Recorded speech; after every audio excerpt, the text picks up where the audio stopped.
Today for Mousetrap Monday, we're going to test out this clever vintage live catch mousetrap that's basically an obstacle course inside with levers and ramps, and as the mouse moves through the maze, it resets itself for the next mouse. It's called the Auto Mouser. It's made by Kaiser and it has a patent number on it. This trap was first patented on March 21st, 1961. From the outside it looks like a plastic box, but it's much more than that. On this side, underneath this panel right here, there's levers connected to the trigger and the opening ramp. Here's where the mouse enters, either from the side or the back. You can see a clear plastic view right here for the second chamber. Over here you can see the two chambers, and on top is a lid. We'll slide out the top. Now remember, the mouse enters down below. It goes under this teeter-totter that tilts and is connected with a lever to this pedal right here that sits right below the bait chamber. We'll put the bait in there, the mouse will smell it, go in there, step on this pedal, and the door will go down. So to set it, we push this in, and it locks it in place. When you step on this, it goes down, and the mouse can't escape. So it'll go up this ramp, and when it does, the trap's reset for the next mouse. Now there's a second chamber right here. The mouse will try to escape, and it's a clear view. It looks like it's a way out. So we'll go through here, and this is a second teeter-totter. The only way is down. It will go down here under this lever and reset. The mouse is trapped down here in the second chamber, and we're all ready, one after another, to catch the mice. Go in, step on the lever, can't escape, go up this ramp, reset it, over to this one, and down. It's pretty complicated, but it's genius, especially with the counterweights and how the levers are set up. Someone put a lot of thought into this trap, but I'm really curious how it works. Now we can't actually see the mice getting caught with this lid, so I made my own. Here's a clear one that slides in there so we can see what's happening. I'm really curious how well this trap works, so first we'll test it out with our pet mice.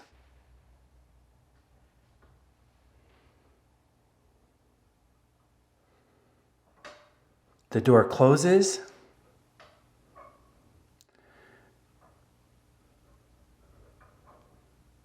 It goes up the ramp to the second chamber.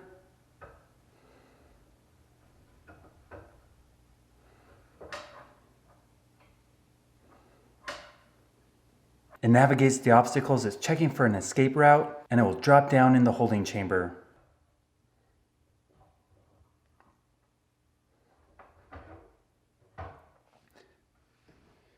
There, now the trap's all ready for the next mouse. It can join its friend back here in mouse jail. This trap looks like it's going to work well. Let's go put our pet mouse back in its cage, and then we'll go set it up in the barn with motion cameras and try to catch a wild mouse.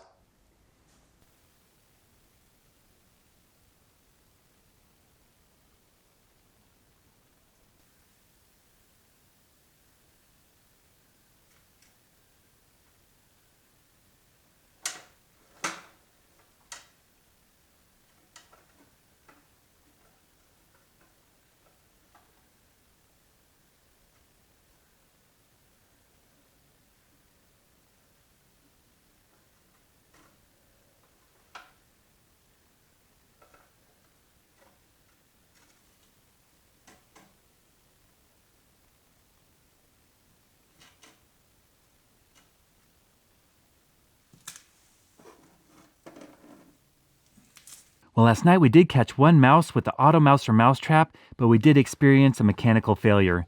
This first mouse went in there, tried to get the bait, stepped on the trigger, and the teeter-totter door went down. Later, the mouse tried to escape. It went up the ramp and into the second chamber. But when it did it, it didn't reset the door, so we couldn't catch a second mouse. Later, the mouse dropped down into this back holding chamber, and that's where it stayed all night long. Now you notice the lid's pretty moist with condensation. Originally, the lid had holes in it for the mouse to breathe. I didn't put holes in this replacement. I put a clear plastic so we could see it filming, but it was pretty uncomfortable for the mouse. I'm glad we didn't catch more. Now what we caught is a non-native invasive species called a house mouse.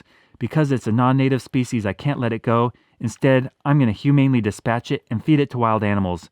So let's go set up the motion cameras and see what comes along and enjoys a mouse snack.